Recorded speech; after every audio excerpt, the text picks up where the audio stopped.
மாப்பிள, வாங்க வாங்க வாங்க வாங்க வாங்க வாங்க. குடு குடு. போலாம் குடு. Welcome sir. Congrats sir. புரியுங்க மாப்பிள. கொண்டாங்க கொண்டாங்க கொண்டாங்க. உள்ள போங்க போங்க. வாங்க தம்பிங்களா வாங்க. சதாசிவம் சார் எங்க இருக்கீங்க? உங்க கேபின் போல. மாப்பிள சொல்ல மறந்துட்டேன். சதாசிவத்தோட கேபினை என்னுடைய ரெஸ்ட் ரூமா மாத்திட்டேன். அவர் இங்க இருந்து கூட வேலை செய்வாரு மாப்பிள. மாமா இவரு எதுக்கு ஒரு மேனேஜருக்கா போய் இவ்வளவு பரிந்து பேசிக்கிட்டு? நீங்க உள்ள போங்க மாப்பிள. போங்க போங்க போங்க. வாங்க போங்க. மிஸ்டர் சதாசிவம், இத புடிங்க. இனிமேல் இத மாதிரி வேலையை தான் நீங்க அதிகம் செய்ய வேண்டி இருக்கும்.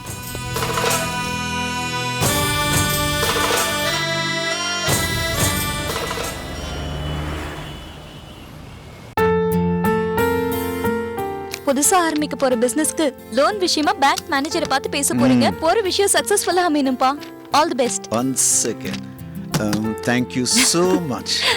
டாட், கண்டிப்பா உங்களுக்கு லோன் கிடைக்கும். All the best. செல்லக்கணே, thank you. ஆமா, உங்க அம்மா எங்க? ராஜலட்சுமி, ராஜலட்சுமி எங்கம்மா இருக்க? நான் இங்கதான் இருக்கேன். உள்ள என்ன பண்ணிக்கிட்டு இருக்க நீ? வழக்கம் போல சிரிச்சமத்தோட முன்னாடி வாமா. உன்னை பார்த்துட்டு போனா தானே எனக்கு ராசி. அப்பதானே எல்லா விஷயமும் சக்சஸ் ஆகும். ராஜலட்சுமி, உனக்காக தானே வெயிட் பண்ணிட்டு இருக்கேன். வாமா. நீங்க போயிட்டு நல்லபடியா முடிச்சிட்டு வாங்க. ஏன் இத்தனை வருஷமா எந்த நல்ல காரியம் செஞ்சாலும் நீ தானே எதிரில் வந்து நல்ல சுகுணம் காட்டியிருக்க. இப்ப மட்டும் ஏன் ஒதுங்குற?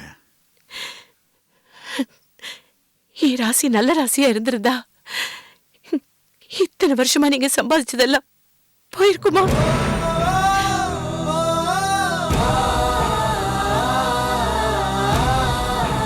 நான் ராசி கெட்டவ, அதனாலதான் எதுவுமே தங்கல. இனிமேலாவது எல்லாம் நிலைச்சிருக்கட்டும். நீங்க போயிட்டு வாங்க.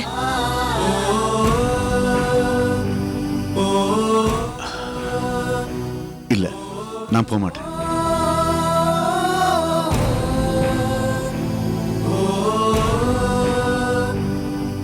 நான் உங்க எதிரில் வரல. கடவுளை மனசுல நினைச்சுக்கிட்டு புறப்படுங்க. எல்லாம் நல்லபடியா நடக்கும். முடியாது. நீ எதிரில் வராம நான் போக மாட்டேன். I am cancelling all my programmes. Dot,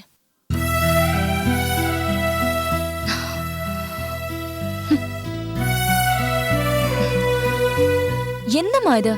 அப்பா உன்னை ஒரு சென்டிமெண்ட்காக தானே கூப்பிடுறாரு. வாமா வாமா ப்ளீஸ் வா.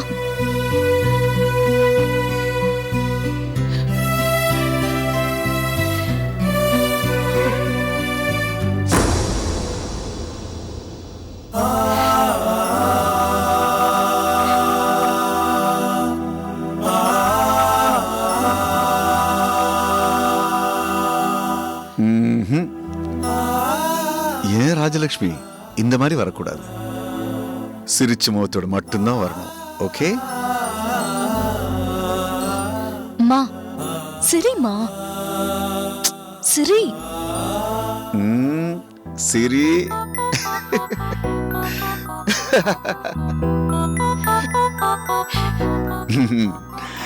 இப்பதான் என்னுடைய ராஜலட்சுமி. இத பாருமா, அஷ்டலட்சுமியில தைரியலட்சுமி எங்க இருக்காளோ அங்கதான் மத்த 7 லட்சுமி இருப்பாங்கன்னு சொல்லுவாங்க. அந்த மாதிரி தைரியலட்சுமியா நீ எங்கூட இருந்தா தனலட்சுமி, பாக்யலட்சுமி, சந்தான லட்சுமின்னு அத்தனை லட்சுமி நம்ம கிட்ட வந்துருவாங்க.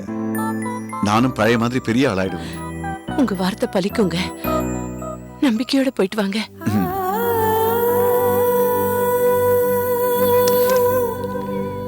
வரேன் லட்சுமி.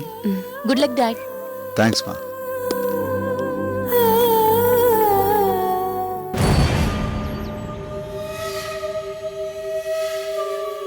ஈஸ்வரா, ஒரு நிமிஷம். உங்ககிட்ட ஒரு முக்கியமான விஷயம் பேசணும். அப்படி போய் பேசலாம். வாங்க வாங்க. என்ன சிவநாதா, ஏதோ பரம ரகசியம் பேச போற மாதிரி இப்படி ஒதுக்குப்புறமா கூட்டிட்டு வர்றீங்க? என்ன விஷயம்? பரம ரகசியம் இல்லை, ரொம்ப முக்கியமான விஷயம். நம்ம நினைப்புல மண்ணு விழுந்துருமோன்னு தோணுது. என்ன என்ன சொல்றீங்க சாமி? நீலாம்பரியால நாம எல்லாரும் தெருவுக்கு வந்துருவோமோன்னு நினைக்கிறேன். வருஷம் தவறாம இந்த ஆசிரமத்துக்கு வந்து சேவை பண்ணிட்டு போற நீலாம்பரிய இந்த வருஷம் அப்பா அம்மா உறவு இல்லை, கட்டிக்க போற உறவு இல்லைன்னு அறுத்தறிய வச்சது எதுக்காகன்னு நினைக்கிறீங்க? குருநாதருக்கு அப்புறம் இந்த ஆசிரமத்தை நிர்வாகம் பண்ற பொறுப்பை அந்த நீலாம்பரிக்கு கொடுக்கறதுக்காகத்தான். அப்படி மட்டும் கொடுத்துட்டா இவ்வளவு நாளும் நாம எதிர்பார்த்துக்கிட்டு இருந்த தலைமை பொறுப்பு நமக்கு வராது, அந்த நீலாம்பரிக்கு போயிடும். அப்புறம் நாம கங்கை கரையில உட்கார்ந்து கையேந்திர நிலைமைக்கு போயிடுவோம். சாமி, நீங்க ஏதோ கற்பனையில பேசுறீங்க. நம்ம குருநாதருக்கு அப்படி ஒரு எண்ணம் இருக்கவே இருக்காது. நீலாம்பரிக்கு ஏதோ கடமை இருக்கிறதுனால தான் நம்ம ஆசிரமத்துல குருஜி தங்க வச்சிருக்காரு. மற்றபடி அவருக்கு அடுத்த வாரிசா நீலாம்பரி ஆக்குற எண்ணம் எல்லாம் நம்ம குருஜிக்கு இருக்கவே இருக்காது. புரியுதுங்களா? என்ன பெரிய கடமை? பந்த பாசங்களையும் உறவுகளையும் உதறி தள்ள வச்சுட்டு வேற என்ன கடமையை குருநாதர் கொடுத்துட போறாரு? இப்பவே நீலாம்பரியை சந்நியாச வாழ்க்கைக்கு தயார்படுத்துறாரு. அதோட முதல் படிதான் அவளோட உறவுகளை அறுத்து விட்டது. இனி கொஞ்சம் கொஞ்சமா அவளை துறவியா மாத்தி இந்த ஆசிரமத்தையே அவகிட்ட கொடுத்துட போறாரு பாருங்க. சிவநாதா, நீங்க சொல்றதும் யோசிக்க வேண்டிய விஷயம்தான். அப்படி ஒரு நிலைமை நமக்கு வந்துடவே கூடாது. இதை எப்படியாவது நம்ம தடுத்தே ஆகணும். இதை தடுக்கணும்னா நீலாம்பரி இந்த ஆசிரமத்திலேயே இருக்கக்கூடாது. உடனே அவளை இங்கிருந்து துரத்தி ஆகணும். துரத்துறதா? எப்படி சிவநாதா?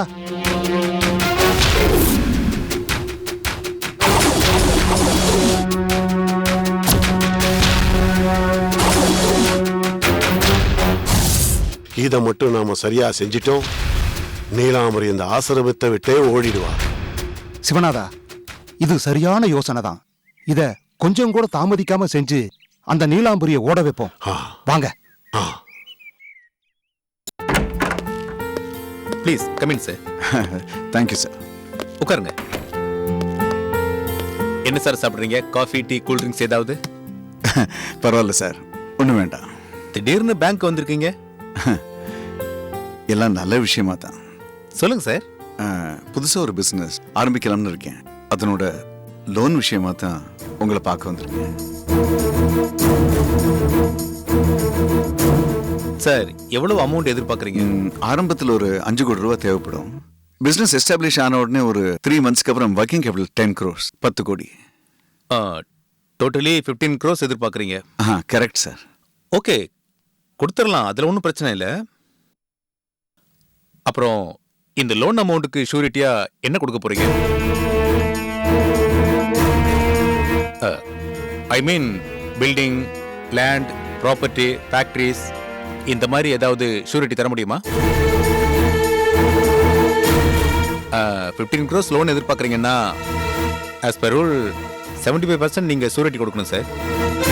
என்ன சார் சொல்றீங்க நீங்க? என்ன சார் புரியாத மாதிரி கேட்குறீங்க? லோனுக்கு ஷூரிட்டி கொடுக்கணும் சார், அதைத்தான் நான் சொல்கிறேன். என்கிட்ட ஷூரிட்டியா? என்ன சார், இத்தனை வருஷமா என்னுடைய பிசினஸ் ஹிஸ்டரியை தெரிஞ்ச பேங்க் உங்களுது, நீங்க போய் என்கிட்ட ஷூரிட்டி கேட்குறீங்க? சார், முன்னாடிலாம் நீங்கள் லோன் கட்டு பேங்க் வரணுங்கிற அவசியமே இல்லை. ஜஸ்ட் ஒரு ஃபோன் பண்ணி டாக்குமெண்ட்ல சைன் பண்ணி கொடுத்தாலே நாங்கள் லோன் சாங்ஷன் பண்ணி கொடுத்துருக்கோம். ஆனால் இப்போ அந்த சூழ்நிலையில் நீங்கள் இல்லை சார். பிஸ்னஸ், ப்ராப்பர்ட்டி எதுவுமே இல்லாமல் நீங்கள் வெறும் ஆளாக தானே இருக்கீங்க.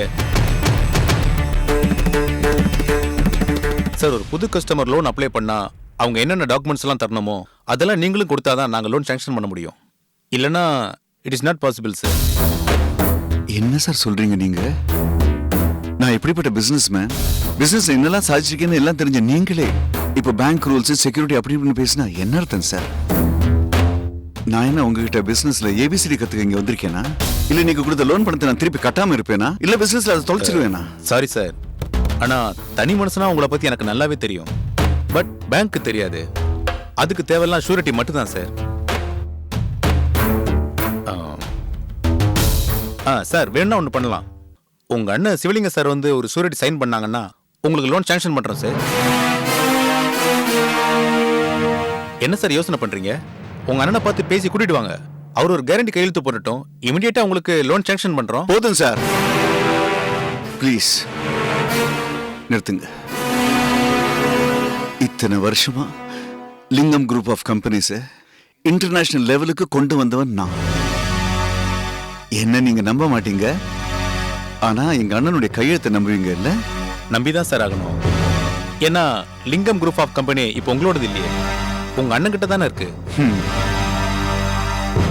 ஒரு மனுஷனை நம்ப மாட்டீங்க, அவனுடைய தனித்தன்மையை நம்ப மாட்டீங்க, அவனுடைய திறமையை நம்ப மாட்டீங்க, அவனுடைய ட்ராக் ரெக்கார்ட் அச்சீவ்மெண்ட் எதையும் நம்ப மாட்டீங்க. ஆனா ஒரு பேப்பரில் உள்ள கையெழுத்து மட்டும் நம்புவீங்க. கேட்டா இது எங்க பேங்க் ரூல்ஸ்னு சொல்லுவீங்கல்ல. இவ்வளவு நாளா இவ்வளவு நல்லா தெரிஞ்ச என்ன நம்ப மாட்டீங்க, ஆனா என் அண்ணனுடைய கையெழுத்தை நம்புவீங்க. ஆமா சார், எப்ப நீங்க எல்லாமே உங்க அண்ணன் தானே சொல்லி பவரை டிரான்ஸ்ஃபர் பண்ணி கொடுத்தீங்களோ ஆட்டோமேட்டிக்கா அவர் கையெழுத்துக்கு பவர் வந்துருச்சு சார். சார், உங்க அண்ணன் கிட்ட கேரண்டி கையெழுத்து வாங்குறது உங்களுக்கு கௌரவ குறைச்சலா இருந்துச்சுன்னா நீங்க உங்க அண்ணனுக்கு எழுதி கொடுத்ததெல்லாம் கேன்சல் பண்ணிடுங்க, நாங்க லோன் தர்றோம். அப்படி நீங்க கேன்சல் பண்ணிட்டீங்கன்னா ஆஸ்யூஷுவல் உங்க கையெழுத்துக்கு பவர் வந்துடும் சார். அதுக்கப்புறம் நீங்க யாருக்கிட்டையும் கேரண்டி கையெழுத்து கேட்கணுங்கிற அவசியமே இல்லையே. என்ன சார், அப்படி பண்றீங்களா? எனக்கு என் அண்ணனுக்கும் பகைன்னு நினைச்சிட்டீங்களா? நானும் என் அண்ணனும் பிரிஞ்சு போயிட்டோம்னு நினைச்சீங்களா? என் சொத்து, என் பிசினஸ் எல்லாத்தையும் என் மனசார என் அண்ணனுக்கு எழுதி கொடுத்துருக்கேன். அப்படி எழுதி கொடுத்தத திரும்பி வாங்கிடுவேன்னு நினைச்சீங்களா? Never, never sir. அது கனவுல கூட நடக்காது. கேவலம் பணத்துக்காக, பணத்துக்காக நான் கொடுத்த வாக்க மீறிடுவேன்னு நினைச்சீங்களா? இவ்வளவு நாள் பிசினஸ் இவ்வளவு நல்லா வளர்க்க தெரிஞ்ச எனக்கு புதுசா பிசினஸ் பண்றதுக்கு எப்படி பணத்தை ஏற்பாடு பண்றதுன்னு தெரியும். வரேன் சார்.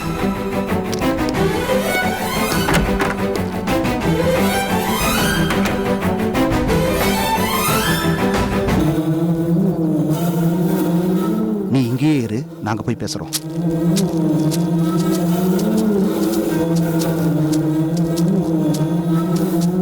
நீலாம்பரி, இந்த ஆசிரமம் உனக்கு பிடிச்சிருக்கா? எப்படி பிடிக்கும்? மும்பையில ரொம்ப சொகுசா வாழ்ந்திருப்பா, அதெல்லாம் இழந்துட்டு இங்க வாழ்றது கஷ்டமா தானே இருக்கும். ஆமா, அங்க பீச்சு, சினிமா, ஹோட்டல், ஷாப்பிங்னு பொழுது போற இடங்கள் நிறைய இருக்கு. ஆனா இங்க அப்படியா? சொற்பொழிவு, ஆசீர்வாதம், சிவ பூஜை எல்லாம் சிவமயமா தானே இருக்கு. இதுல எப்படி உன்னை ஐக்கியப்படுத்திக்க முடியும்? ஏன் நீலாம்பரி, இப்படி எல்லாத்தையும் உதறி தள்ளிட்டு நீ என்னவாக போற? துறவியாக போறியா? நகரத்து நாகரிக வாழ்க்கையை அனுபவிச்சுட்டு இருந்த உன்னை இப்படி ஆசிரம வாழ்க்கையை வாழ வச்சிருக்காரே குருநாதர், இதுக்கு என்ன காரணம்னு நினைக்கிற? கடமையா? இல்ல, உன்னை சீக்கிரமா சாமியார் ஆக்கிறதுக்காகத்தான். நீலாம்பரி, உனக்கு என்ன குறைச்சல்? அழகு இல்லையா? படிப்பு இல்லையா? அந்தஸ்து இல்லையா? நீ பாட்டுக்கு கல்யாணம் பண்ணி வாழ்க்கையை அனுபவிக்க விடாம இப்படி பண்ணிட்டாரே நம்ம குருநாதர்.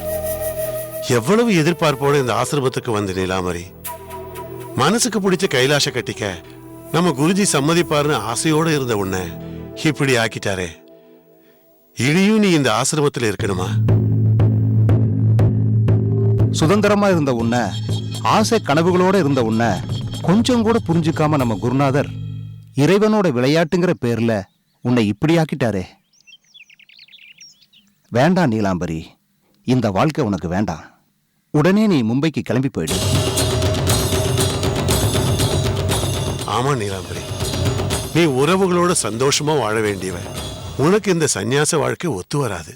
அதனால கொஞ்சமும் யோசனை பண்ணாம நீ இந்த ஆசிரமத்தை விட்டு கிளம்பி போயிடு. இல்ல, நான் இந்த ஆசிரமத்தை விட்டு போக மாட்டேன்.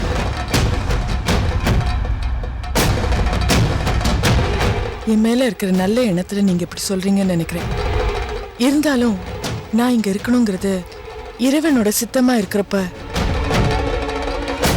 என்னால எப்படி அதை மீற முடியும்?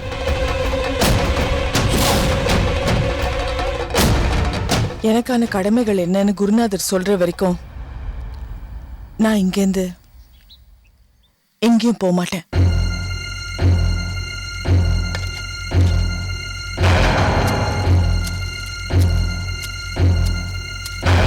நீலாம்பரி, நீ இதுவரைக்கும் வாழ்ந்த வாழ்க்கையை மறக்க முடியுமா? அந்த வாழ்க்கையில உன் மேல அன்பு செலுத்தினவங்களை உன்னால மறக்க முடியுமா?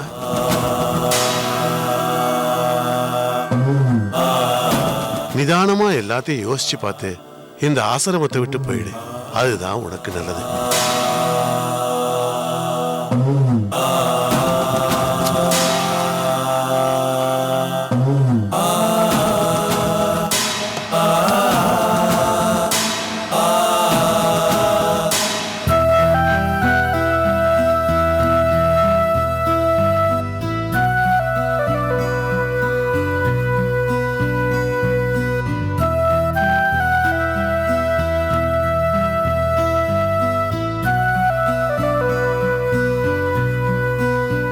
இனிமே உனக்கும் எங்க குடும்பத்துக்கும் எந்த வித பொருள் சொந்தமோ உறவு சொந்தமோ உயிர் சொந்தமோ இல்லைன்னு விடுதலை பத்திரத்தில் எழுதி தரணும். உனக்கும் எங்களுக்கும் எந்த விதமான ரத்த சம்பந்தமும் இல்லை. உனக்கு சொந்தமானது இதுதான். இதுதான் நீ எங்க வீட்டுக்கு எடுத்துட்டு வந்த. இதை உன்கிட்டயே திருப்பி கொடுத்துடுறோம்.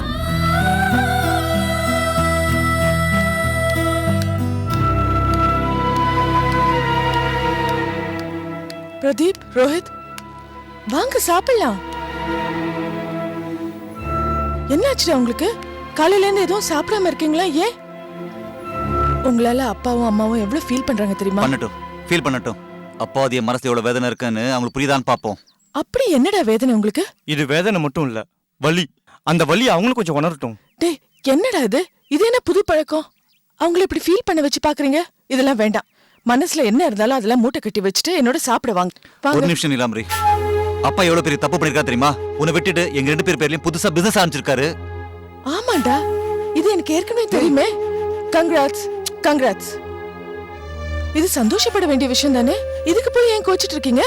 எது இது சந்தோஷப்பட வேண்டிய விஷயமா? இல்ல, உன்னையும் எங்களையும் பிரிச்சு பாக்குற விஷயம் இது. ஏன் நீலாம்பரி, இதுக்கு முன்னாடி எப்போ இந்த மாதிரி நடந்திருக்கா? எந்த சொத்து வாங்கினாலும் எந்த பிசினஸ் ஆரம்பிச்சாலும் எல்லாம் உன் பேர்ல தான் நிற்போம். இப்ப மட்டும் என்ன புதுசா எங்களை பிரிச்சு பாக்குறது? இது எங்களுக்கு பிடிக்கல. அதனாலதான் சாப்பிடாம எங்க எதிர்ப்பை காட்டுறோம். ஆமா நீலாம்பரி, வழக்கம் போல இந்த கம்பெனியும் உன் பேர்ல தான் இருக்கணும். அது நடக்கிற வரைக்கும் நாங்க 2 பேரும் பச்சை தண்ணி கூட குடிக்க மாட்டோம். என்னடா இது? ஏன் இப்படி பேசுறீங்க? அப்பா என்ன உங்களுக்கு கெட்டதா பண்ணிருக்காரு? நல்லது தானே பண்ணிருக்காரு. நீங்க சொந்த கால்ல நின்னு பழகணும் தான் பிசினஸ்ல உங்க பேர் தான் வைக்கணும் நான் தான் ஐடியா கொடுத்தேன். புரியுதா? இதெல்லாம் எங்களுக்கு புரிய வேண்டாம். எங்களுக்கு நல்லது கெட்டதுன்னு பார்க்க அக்கா நீ ஒருத்தி இருக்க, அது போதும் எங்களுக்கு. அனாவசியமா சொந்த காலில் நிக்க வைக்கிறேன்னு சொல்லிட்டு உங்ககிட்ட இருந்து எங்களை பிரிச்சிடாத. இது பாரு நீலாம்பரி, இனி எந்த காலத்திலுமே இது மாதிரி நடக்கக்கூடாது. நம்ம குடும்பத்தை பொறுத்த வரைக்கும் எந்த சொத்து வாங்கினாலும் எந்த பிசினஸ் ஆரம்பிச்சாலும் அது உன் பேர்ல தான் இருக்கணும். இது கொத்துக்கோ, நாங்க சாப்பிட வர்றோம்.